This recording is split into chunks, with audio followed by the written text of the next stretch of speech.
आज पूरे भारतवासियों को, संपूर्ण विश्व को यमुना महारानी भूमंडल पर आई थी। जैसे गंगा पृथ्वी पर आई थी, ऐसे ही यमुना महारानी भी आज ही के दिन, आज यमुना छठ भी है, माँ दुर्गा का आज कात्यायनी स्मरण छठवा। आज ही के दिन यमुना मैया भूमंडल पर पृथ्वी पर आई थी। यमुना जी के प्रागट्य उत्सव की, जन्म उत्सव की, यमुना जी के पृथ्वी पर पधारने की सभी भारतवासियों को बहुत बहुत बधाई हो। श्याम सुंदर श्री यमुने महारानी की जय। माँ यमुना आपके जीवन का सुख प्रदान करे। आज पूरे भारत की भूमि पर आज का जो दिन होता है, नवरात्रि का जो छठा दिन होता है, यमुना महारानी के प्रागट्य का रहता है। इसलिए छठे दिन के पहले पंचमी, छठ और सप्तमी, ये 3 दिन ऐसे रहते हैं कि इस बीच में जो माता कात्यायनी का दिन होता है और यमुना जी का प्रगट दिवस होता है, इस दिन जैसे एक नदी का संचार भूमंडल पर आता है, तो थोड़ा ना थोड़ा प्रत्येक देश में, प्रदेश में चारों तरफ थोड़ा थोड़ा हवा का संचार रहता है। थोड़ा थोड़ा ऐसा लगता है कि मौसम चेंज हो रहा है, पानी के छींटे जैसा रहेगा, थोड़ा हवा का संचार बना रहेगा। ये सब क्रम रहता है, जो नियम बना हुआ है शास्त्रों का वैसा। क्योंकि पटानी जब यमुना देवलोक से उतर कर इस मृत्यु लोक में आती है, तो उसका एक आदर, उसका एक सम्मान, उसका एक सत्कार होता है भूमंडल पर। अच्छा, कितनी विचित्र बात है, कितनी एक उत्साह की बात है कि देवता भी इस पृथ्वी पर आने के लिए तरसते हैं। देवता भी इस भूमंडल पर आने के लिए और ललायित रहते हैं कि हमें पृथ्वी पर जाना है, हमें इस भूमंडल पर जाना है। आपका विश्वास जितना दृढ़ होगा, आपका भरोसा जितना प्रबल होगा, उतना भगवान मिलेगा, उतनी भगवत तत्व की प्राप्ति है। जब तक राम तुम्हारे अंदर नहीं आ सकता, कब आएगा राम? जब तुम शंकर की कथा में प्रवेश करोगे। राम कब मिलेंगे? जब तुम शिव कथा में प्रवेश करोगे। कृष्ण कथा कब मिलेगी? जब तुम शंकर की कथा में प्रवेश करोगे। इसलिए राम कथा की शुरुआत तुलसीदास जी, वाल्मीकि बाबा शंकर की कथा से करते हैं, और श्रीमद् भागवत की शुरुआत वेद व्यास जी शिव कथा से करते हैं, शंकर की कथा से शुरुआत करते हैं। भागवत जी को भी उठाकर देखिए, शिव की कथा प्रथम में आएगी, फिर बाद में सारी कथा चालू होगी। राम कथा को उठाकर देखिए, शिव कथा प्रथम में आएगी, इसके बाद रामचरितमानस चालू होगी। विष्णु पुराण उठाकर देखिए, सबसे पहले शंकर का प्रसंग आएगा। अगर हमें जिस देवता की आराधना करना है, स्वयं देवी भागवत, नवरात्र में अगर आप देवी भागवत पढ़ रहे हो, नवरात्र में अगर देवी भागवत को सुन रहे हो, तो देवी भागवत का भी स्मरण करोगे तो सबसे पहले शंकर की कथा आएगी। सारी पुराणों में सबसे पहले शंकर को लाकर दिया गया। क्यों? क्योंकि शंकर की अगर कथा में तुम प्रवेश कर गए, शंकर का स्नेह तुमने पा लिया, शंकर का अनुमोदन अगर तुमने कर लिया, शिव स्मरण में अगर तुम डूब गए, तो तुम्हें जिस देवता का तुम भजन कर रहे हो उसको पाने में देरी नहीं लगेगी, वो मिल जाएगा। पर दुनिया इतनी विचित्र है कि सारे देवता को रिझाना पसंद करती है, शंकर के पास बाद में जाती है। वो बाद में कब जाएगी? जब कोई बीमार पड़ गया, किसी का एक्सीडेंट हो गया, कोई बहुत ज्यादा बेकार हालत में पड़ गया, तब पंडित जी को फोन लगा के बोलेंगे महामृत्युंजय का पाठ कर दो। पंडित जी मन में सोचे, ये तो कभी शंकर जी के नहीं रिझाती थी, ये कभी तो शंकर का नाम नहीं लेती थी, ये शंकर का कभी भजन नहीं करती थी। सारे मंदिर गई पर शिव जी के मंदिर कभी नहीं गई, कभी एक लोटा पानी नहीं चढ़ाया, कभी शंकर का अनुमोदन नहीं करा, और उल्टा कहती थी कि हम शंकर का प्रसाद नहीं लेते, और उल्टा कहती हम शंकर के मंदिर नहीं जाते। बताओ, अब एक तरफ तो ये कह कि शंकर के मंदिर नहीं जाऊं, प्रसाद नहीं लो, और आज जब दुख की घड़ी आई तब शिव याद आ गया, तब शंकर याद आया। तो भी शंकर के मन में अभिमतता नहीं। शंकर कहते हैं भले बाद में आया तो मेरे करीब में। और भागवत कहती है पहले शंकर का अनुमोदन करिए, राम कथा कहती है पहले शंकर का अनुमोदन करो, शिव महापुराण की कथा कहती है शंकर का अनुमोदन करो। तो ताप्ती ने भी सूर्य नारायण भगवान से पूछ लिया, पिताजी आप जब सारी दुनिया में प्रकाश फैलाते हो, आपका शरीर जब इतना तपता होगा तो शीतलता कौन देता होगा? तब शंकर भगवान ने तुरंत कहा, जब कोई भक्त एक लोटा पानी लेकर शंकर पर चढ़ाता है और वो शंकर का चढ़ा हुआ जल गोल जलाधारी से निकल कर चरण से सबसे पहले नीचे की ओर जब आता है, मात्र एक बीते की दूरी पर वो पानी जब बहता हुआ आता है, सूर्य नारायण कहते हैं वो जल मुझे मिलता है और मेरे शरीर की तपन समाप्त हो जाती है। जरा देखिए, लिंग पुराण में उठाकर देखिए, स्कंद पुराण को उठाकर देखिए, और दोनों पुराणों का वर्णन स्पष्ट कर रहा है कि भगवान सूर्य नारायण, इसलिए शायद यही शास्त्र वर्णन करता है, इसीलिए शायद शिव महापुराण में स्पष्ट किया गया कि शंकर की पंचायत में सूर्य भी विराजमान है। शंकर जी की पंचायत का मंदिर है क्या पांडे तारा में कहीं? शिव पंचायत का? अरे बोलो तो सभी, शिव पंचायत का कोई मंदिर है? नहीं है। शिव परिवार का तो होगा, पर पंचायत का नहीं है। पंचायत का मंदिर तो मुझे नहीं लगता कि प्रतापगढ़ में भी है, शायद है। प्रतापगढ़ में पंचायत का मंदिर बहुत बढ़िया होना चाहिए, बहुत बहुत सुंदर बात। शिव पंचायत, पंचायत में कौन कौन होते हैं? शंकर, दुर्गा जी, सूर्य नारायण भगवान, भगवान नारायण और गणेश जी महाराज। बस ये पंचायत। और परिवार में कौन कौन होते हैं? पार्वती, कार्तिकेय, गणेश, शिव, नंदी। ये परिवार शिव पंचायत में केवल 5। और शायद इसीलिए शिव महापुराण की कथा में जो पंचायत का महत्व कहा गया, उस पंचायत में सूर्य की भागीदारी जो कही गई है कि एक बीता। आपके यहां अगर कहीं पर आपने शिवलिंग का दर्शन करा होगा, ये शिवलिंग है, ये जलाधारी है, ये पानी निकलने का स्थान है। यहां से जहां से पानी नीचे गिर गया और गिरने के बाद जब एक बीते तक जाता है, उस एक बीते पर सूर्य नारायण भगवान का भाग चालू हो जाता है। एक बीते क्यों कहते हैं? जिसको चर्म रोग हो जाता है, जिसका शरीर सफेद पड़ गया, चमड़ी बेकार हो गई, काला पड़ गया, शरीर में कहीं चट्टे पड़ गए, कहीं शरीर में दाने पड़ गए, पूरा चेहरा बेकार हो गया, पूरा शरीर बेकार हो गया, तो क्यों कहते हैं कि एक बीता जब पानी बह जाए, उस बहे पानी को हाथ का लेपन कर कर शरीर पर लगा लिया जाता है, शरीर ठीक होने लगता है। सूर्य का भाग वहां से चालू हो जाता है। शिव पंचायत का बड़ा महत्व है महाराज जी।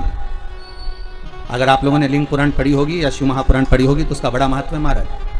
कहते हैं अदालत में अगर कोई केस चल रहा है, चाहे वो नौकरी से जुड़ा हुआ हो, चाहे सर्विस से जुड़ा हुआ हो, चाहे प्रॉपर्टी से जुड़ा हुआ हो, अदालत में अगर कोई केस चल रहा है और बहुत समय से चल रहा है और उसकी कोई सफलता नहीं मिल रही, कोई सफलता नहीं मिल रही, तो शिव पंचायत के मंदिर में जाकर महाराज 5 पुष्प, एक एक पुष्प एक एक देवता देवी को समर्पित कर दो और उनके चरण में मक्खन का लेपन कर दो। काय का लेपन करना है?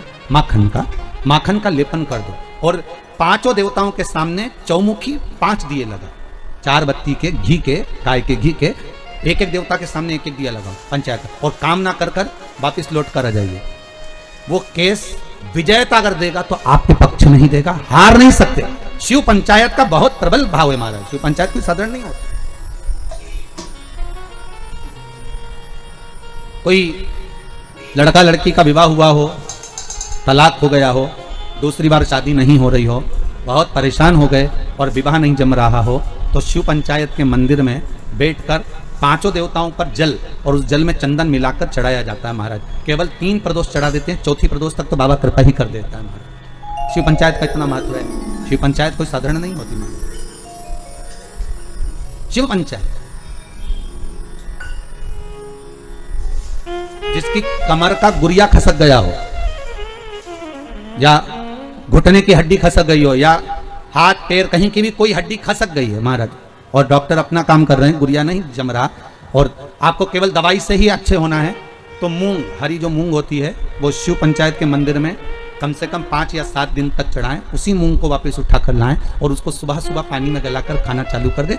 बाबा चाहेगा तो 15 दिन नहीं लगते, गुरिया अपनी जगह पर बैठ जाता है। शिव पंचायत, शिव पंचायत का बड़ा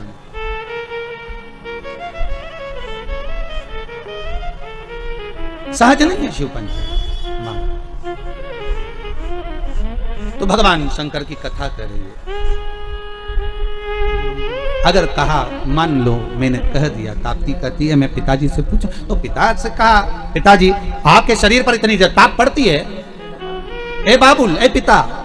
ताप्ती छोटी थी तो कह देती थी पिता से तुरंत जाकर। छोटी बेटी में और बड़ी बेटी में अंतर होता है। बड़ी बेटी मर्यादा में रहती है, बोलती कम है, और छोटी तो तड़ तड़ बोल बुला के बुझ जाए। उसको जो बोलना है ना छोटी को, वो तो बोल देगी, वो रुकती नहीं है। बहनों में यही भाव है। बहनों में जो बड़ी बहन होती है ना, वो थोड़ी शांत रहती, शीतल रहती, और छोटी वो तो 2 मिनट जी तू चुप रहे, मैं सब बोल दूंगी, बस बात इतनी। तू तो ये बता लड़का पसंद है कि नहीं है, जुमाने का देखा, तो वो कहते नहीं इतना कोई बस, तो तू क्या करना, तू शांति बैठ, बाकी सब मैं निपटा दूंगा। छोटी गई, मम्मी हाँ तुम जीजी की शादी जहाँ कर रही हो ना, अच्छा नहीं लग रहा है, बताओ। वो बड़ी नहीं बोल पाई, इसने जाके बोल दिया और सबके सामने बोल दिया। ले तो दूल्हा भी मैं बैठा था, बापड़े ने सोचा चलो वापिस चलो क्या करे, जब यही बोल रही थी चलो। छोटी छोटी बोलती नहीं, बड़ी बोलेगी नहीं, और छोटी तुरंत ओ बोला बोले चली बस जा। अच्छा शादी ब्याह में भी बहुत ध्यान रखना पड़ता है। बड़ी बहन की शादी कैसे भी कर दो, पर छोटी की में अगर जरा सी कमी रह जाए ना, तो बोले बिना नहीं रहती। हाँ इतना था तो भी तो अच्छे से नहीं करी, बस बताओ। छोटी छोटी होती है, हम तो कहते छोटी खोटी भी होती है। छोटे खोटे बहुत उद्यमी भी रहते, बोलने में भी एकदम पटाख, जो बोलना बोल दिया। ताप्ती ने कह दिया पिताजी आपसे बस केवल इतना कहना है कि आपको वो शीतलता, जब आपका शरीर इतनी तपन देता है, आपका शरीर इतना प्रकाश देता है, तो आपको शीतलता कहां से मिलती है? तो भगवान सूर्य नारायण कहते, भास्कर देव कहते हैं, जब कोई शंकर पर एक लोटा पानी चढ़ाता है, उसका चढ़ाया हुआ जल जब मुझे प्राप्त होता है तो मुझे उसमें शीतलता का अनुभव हो जाता है। अब विचार करिए, कई किसी ने हमसे पूछा भी है कि हम सूर्य नारायण भगवान को अर्घ दें और कभी कभी नहीं दें, और हम शंकर के मंदिर में जाकर पानी चढ़ाते हैं, तो उससे सूर्य नारायण भगवान को फल प्राप्त होता है क्या? क्यों नहीं होता? आप अगर शंकर को जल चढ़ा रहे हो तो ब्रह्मा को भी जल चढ़ गया, शिव को जल चढ़ाया तो भगवान विष्णु को भी जल चढ़ गया, शिव को जल चढ़ाया तो जगदम्बा को भी जल चढ़ गया, शंकर को जल चढ़ाया तो गणेश जी को भी जल चढ़ गया, शंकर को अगर जल चढ़ाया तो कार्तिकेय को भी जल चढ़ गया, और शिव को अगर जल चढ़ाया तो 33 कोटि देवता, जहां से पानी बहता है वहां तक 33 कोटि देवता विराजमान होते हैं। इसलिए शंकर का जल लांगा नहीं जाता, वहां 33 कोटि देवता विराजमान होते हैं, सबको जल का भाग मिल गया। एक साधे सब सधे, एक जगह खोदे जाओ पानी तो निकले, खोदो मिल गया।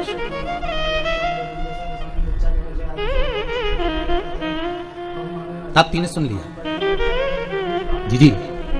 पिताजी को शंकर जी से भाग प्राप्त होता, इसलिए तपन नहीं होता। मैं तुझे एक बात कहूं, तू ठाकुर जी को बाद में भजना, कन्हैया को बाद में प्राप्त करना, सांवरिया की तू बाद में हो जाना।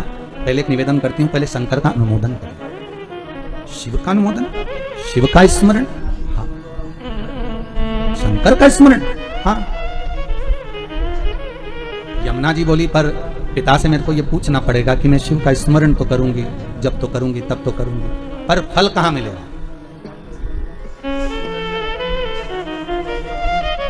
फल कहां मिलेगा? बहुत ध्यान दीजिएगा महाराज। शिव महापुराण की कथा कहती है, देवलोक में कितना भी अच्छा काम कर लेना उसका कोई फल नहीं मिलता। फिर से बोलो एक बार, किस लोक में? देवलोक में। देवलोक में जाकर तुम भगवान का भजन करोगे उसका कोई फल नहीं मिलेगा। बहुत ध्यान दीजिएगा।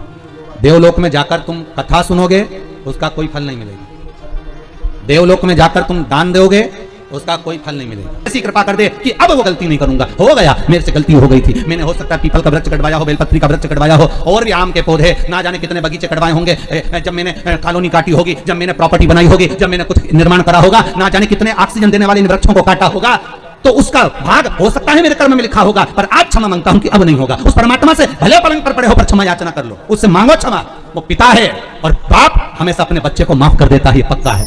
हो सकता है गलती हुई होगी तो मेरा शंभु, मेरा त्रिकालदर्शी, मेरा कैलाशी क्षमा भी कर दे।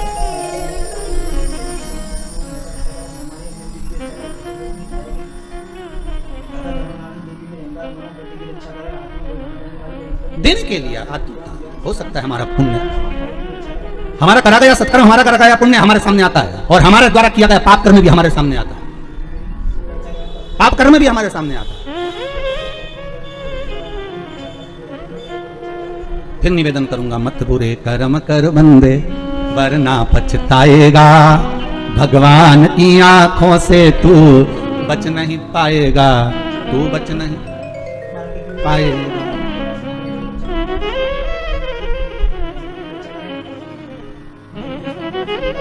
अच्छा, संतान नहीं हो, किसी नारी की गोद, अगर स्त्री की गोद अगर खाली रह जाए तो भी दुख होता है उसको कि मेरे घर में औलाद नहीं, संतान नहीं। हम कई बार कहे, आज फिर कहते हैं, ये टेस्ट भी बाद में कराना, सारी जांचें बाद में कराना, एक बार शंकर का भजन कर देखना। पिछले वर्ष कथा में तुमरुका जी की जो कथा कही थी, यूट्यूब पर डली हुई, अगर आप लोगों ने नहीं सुनी हो तो उसको निकालना यूट्यूब पर।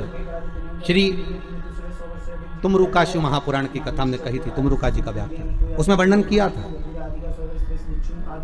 सब जगह से अगर हार जाओ और सारे रिपोर्ट आपकी आपने सब दूर दिखा ली, तो एक बार शंकर पर भरोसा कर तुमरुका जी का नाम लेकर सफेद आंकड़े की जड़ को शिव जी पे से रजस्वला धर्म के 7वें दिन 21 बार घुमा लो, नाम गोत्र बोलकर कमर में लाल धागे में बांध लो, पीपल के पत्ते शिव जी को चढ़ाओ, उठाकर लाओ, उस एक पत्ते को रात्रि को गाय के दूध में उकालो और उस दूध को दोनों पति पत्नी पियो, साथ रहिए।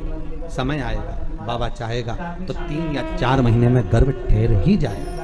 सारे डॉक्टर को दिखा लिया अपनी जगह, टेस्ट भी करवा लिया अपनी जगह, पर एक बार प्रयोग, और वो विश्वास रखकर करना पड़ेगा। शंकर पर जो भी कार्य कर रहे हो आप, जो उपाय कर रहे हो आप, शिव का स्मरण कर, भगवान पर अगर विश्वास रखोगे, भरोसो दृढ़ इन चरणन करो, श्री वल्लभ नख चंद्र छटा बिन सब जगह ही अंधेरो। अगर भरोसा है तो शंकर है, और भरोसा नहीं तो शिव कहां से? विश्वास लेकर अगर आए हो तो काम तो होगा। ये लोग काशी से आए हुए हैं, विश्वास लेकर ही तो आए होंगे कि हम जाएंगे शंकर की कथा में तो बाबा कृपा जरूर करेगा। कई लोग यहाँ पर बैठे हुए हैं जो विश्वास लेकर आए हुए हैं, दूर दूर से आए हुए हैं, केवल विश्वास लेकर कि भगवान कृपा करेगा किसी ना किसी रूप में, मुझे विश्वास है कि बाबा मेरी सुनेगा। और फिर कहता हूं, कथा में अगर आपने मन लगा लिया, भले टीवी चैनल के माध्यम से श्रवण कर रहे हो, भले मोबाइल के माध्यम से श्रवण कर रहे हो, भले पंडाल में सुन रहे हो, बाबा से अगर दिल से आपने अगर कह दिया तो 3 महीना बहुत होता है सब कामना पूरी होने के लिए। मेरा बाबा आपको कुछ ना कुछ दे ही देता है, बस आपकी रुचि के अनुसार सुख प्रदान कर ही दो। आप उस पर विश्वास, भरोसा, भटकना नहीं है हमको, मार्ग से विचलित नहीं होना। कई कई लोगों की आदत रहती है, पहले राम जी के पास चले जाएंगे, राम जी से काम नहीं होगा तो कृष्ण के पास चले जाएंगे, कन्हैया जी से काम नहीं होगा तो हनुमान जी के पास चले जाएंगे, हनुमान जी से नहीं होगा तो शंकर जी के पास चले जाएंगे। पर शिव महापुराण की कथा कहती है, गुरु जी के 2 चेले, गुरु जी ने दोनों चेलों से कहा, जाओ जमीन खोदो, 50 फीट पे पानी निकलेगा और मेरे लिए लोटा भर के पानी लेकर। चेलों ने मन में विचार करा, बताओ पानी इतना सारा पड़ा, वो पी लो, मैं 50 फीट खोदें फिर पानी ला। जाओ दोनों 50 फीट खोदना, पानी निकलेगा और लेकर आना, मेरे को पानी पीना है, जाओ जरा। दोनों चेले चले गए। एक गया तो खोदता गया, खोदता गया, खोदता गया, खोदता गया। दूसरा गया तो उसने यहाँ खोद लिया, फिर वहाँ खोद लिया, फिर वहाँ खोद लिया, पानी नहीं निकला। 50 फीट तक एक चेला था तो वो खोदता गया, पानी निकल गया, लोटा भर के लेकर आए। गुरुजी ने पूछा पानी निकल गया? दूसरे से पूछा तुझे नहीं निकला? नहीं। गुरुजी ने पूछा तूने खोदा था? बिल्कुल, चलकर देख लो। गुरुजी गए देखने के लिए। गुरुजी ने देखा तो उसने क्या करा, थोड़ा यहाँ खोद लिया, थोड़ा वहाँ खोद लिया, थोड़ा वहाँ खोद लिया, थोड़ा वहाँ खोद लिया, पानी नहीं निकला। और एक चेले से पूछा तूने कैसे निकाला? तो कहते एक ही खड्डे को मैं खोदता गया तो पानी निकल गया। यहाँ शास्त्र वही कह रहा है, एक पकड़ो और एक जगह ही खोदते रहो, शंकर जी का भजन करते रहो। तारेगा तो ये, मारेगा तो ये, कहेगा तो ये, जो कुछ करेगा खोदते जाओ, पानी जरूर निकलेगा। और 10 जगह खोदोगे, कभी इधर खोद लिया, कभी उधर खोद लिया, कभी उधर खोद लिया, तो पानी नहीं निकलना है। कोई काम तुम्हारा बनना नहीं है, कुछ भी नहीं होना है। एक ही जगह खोदो, खोदे पानी निकले। करो भजन एक का। पर आदत बुरी है ना तुम्हारी। फिर कोई घूम रहा था उसके पास, फिर किसी के पास। भगवान को भी मालूम है ये एक जगह नहीं टिकेगी रे। आज तुम्हारे पास आ गई, कल दूसरी जगह चले जाएगी, परसों चौथी जगह जाएगी, काम नहीं होगा तो भटकती फिरेगी। पर विश्वास नहीं रखेगी। जिस दिन ये विश्वास पक्का कर लेगी कि शंकर ही मुझे बचा सकते हैं, शंकर ही मुझे जिला सकते हैं, शंकर ही मेरा पेट भर सकते हैं, शंकर ही मेरा अनुमोदन कर सकते हैं, शंकर ही मुझे धन देंगे, दौलत देंगे, संपदा देंगे, शंकर के सिवा कोई नहीं देगा, तब शिव भी सोचता है अब नहीं टिकेगी। और नहीं टिकेगी तो परीक्षा लेंगे शंकर। पहले आपका काम हो सकता है नहीं भी करें शंकर, क्योंकि वो देखना चाहते हैं कि पहले जैसी थी वैसी की वैसी है, खड्डा अलग अलग खोद रही है क्या। पहले देखेंगे, पहले इधर से उधर से 10 जगह खड्डे तो नहीं खोद रही। फिर उसको लगेगा नहीं, ये पूरा विश्वास रखकर टिक गई तेरे चरणारविंद में, तो वो महामृत्युंजय महादेव फिर प्रकट होकर कुछ दे ही देगा। ये उसकी कृपा फिर होगी। वो जब तक नहीं देता, जब तक परीक्षा नहीं लेता। सास बहू को चाबी जब तक नहीं देती, जब तक सास बहू की परीक्षा नहीं ले लेती। सास को भी लगता है कि बहू को चाबी दूंगी और मालूम पड़े होता है। एक ससुर जी मर गए, बहुएं रोने लगी, खूब चिल्ला चिल्ला के, खूब धाड़ धाड़ के रोए। अपने अपने पतियों को फोन लगा दिया, पतियों भी आ गए, 4 पति थे तब, 4 बहुओं के आ गए। क्यों रो रही हो? बहुएं बोली तुम्हारा बाप मर गया, पिता तुम्हारा। तो पतियों बोले तुम्हारा भी तो ससुर था, तुम्हें दुख नहीं हो रहा, रो काय को रही हो? तुमने तो कभी ससुर को 1 गिलास पानी नहीं दिया, कभी पिता को 1 गिलास चाय बनाकर नहीं दी, कभी गरम रोटी नहीं खिलाई। जब बहुएं मिलती थी तब ताने देती थी, आड़ा टेढ़ा बोलती थी, गालियां देती थी। और आज पिता मर गया तो रो रही हो? किस लिए रो रही हो तुम? तुम्हें रोने का कोई हक नहीं है। इतने में 4 बहुएं बोली अपने पतियों से, तुम्हारे बाप मर गए उसके लिए थोड़ी ना रो रहे हैं, तुम्हारा पिताजी मर गया उसके लिए थोड़ी ना रो रहा है। तो बहुओं से पतियों ने पूछा फिर काय को रो रही हो? तिजोरी की चाबी ना जाने का धर गए इसलिए रो रही हो। पतियों ने भी माथा ठोका, अब पत्नियां बोली सुनो तुम्हारे पिताजी को जगाओ और चाबी पूछो कहाँ रखी तिजोरी की। पतियों ने बोले इनको मरा आधा घंटा हो गया, तुमके चाबी पूछो, सीधी तरीके से जवाब लो, नहीं तो तुमको नहीं सुना।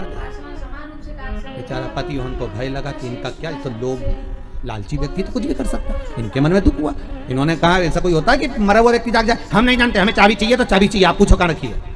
डॉक्टर साहब को बुलाया, डॉक्टर साहब बताओ हमारे पिताजी को थोड़ी सी देर के लिए जगा दो, बस जग जाएं और उसके बाद में चाबी बता के भले मर जाएं, ऐसी कुछ कृपा कर दो। डॉक्टर साहब बोले 80,000 का एक इंजेक्शन लगेगा, हम लगाएंगे। पिताजी जाग के बैठेंगे, उतनी देर में पूछ लेना चाबी कहाँ रखी है, बताएंगे, फिर वो मर जाएंगे। ठीक है, पर जल्दी पूछना, इतना टाइम तक जिंदा नहीं रहेंगे। वो लगाओ 80,000 लाओ। अब बहू ने सोचा चाबी तो निकालना है, तो बहू ने करीब अपनी अपनी रकम बेची है। बता, बुढ़ा बीमार था तो 1 रुपए की नहीं बेची, और चाबी के चक्कर में सब 20-20 हजार में रकम बेची है। 20-20 हजार में रकम बेच गई, 80,000 रुपए लेकर डॉक्टर के सामने दिए। डॉक्टर सामने कहा सामने खड़ी हो जाओ, और सामने खड़ी होकर जैसे ही जागे पूछ लेना चाबी कहाँ रखी है। और जैसे ही डॉक्टर सामने इंजेक्शन लगाया, ने बुढ़ा उठ के बैठा, ने डोकरा जैसे उठ के बैठा, इतने में बहू बोलती उससे पहले बुढ़ा बोल दिया, क्यों रे या पाड़ा के पानी पिलाया कि नहीं पिलाया, और मर गया।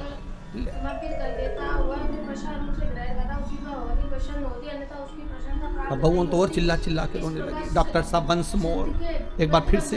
डॉक्टर साहब बोले ला 80,000, फिर इंजेक्शन लगाऊंगा, अब की बार पाड़ा के पानी पिलाया, अब भैंस के पिला के मर जाएगा। अभी जगह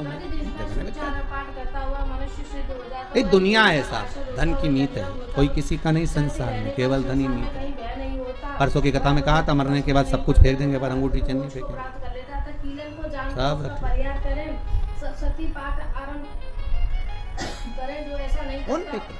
सो जाता है। इसलिए कीलक और निष्कीलन का ज्ञान प्राप्त करने पर इसको निर्दोष होता हुआ विद्वान पुरुष एक साध हो, इस निर्दोष स्तोक का आशा लगा कर बैठे रहना। विश्वास में आस भी है और विष भी है। दृष्टिगोचर होता है वह विश्वास में दोनों चीजें, विष भी और आस भी है। आप विश्वास लगाकर अगर बैठे हुए हो, तो आस अगर लगाए हुए हो, तो ये पक्का है कि शिव मिलेगा जरूर, शंकर प्राप्त जरूर होगा। अगर आस लगाई है तो मिलेगा जरूर, मिलेगा। होती है जो स्वस्य पाठ आरंभ करना चाहिए, जिनके ऐश्वर्य सौभाग्य आरोग्य संपत्ति परमात्मा से अगर मन चित्त वृत्ति रमाए हुए हो तो प्राप्ति जरूर होगी।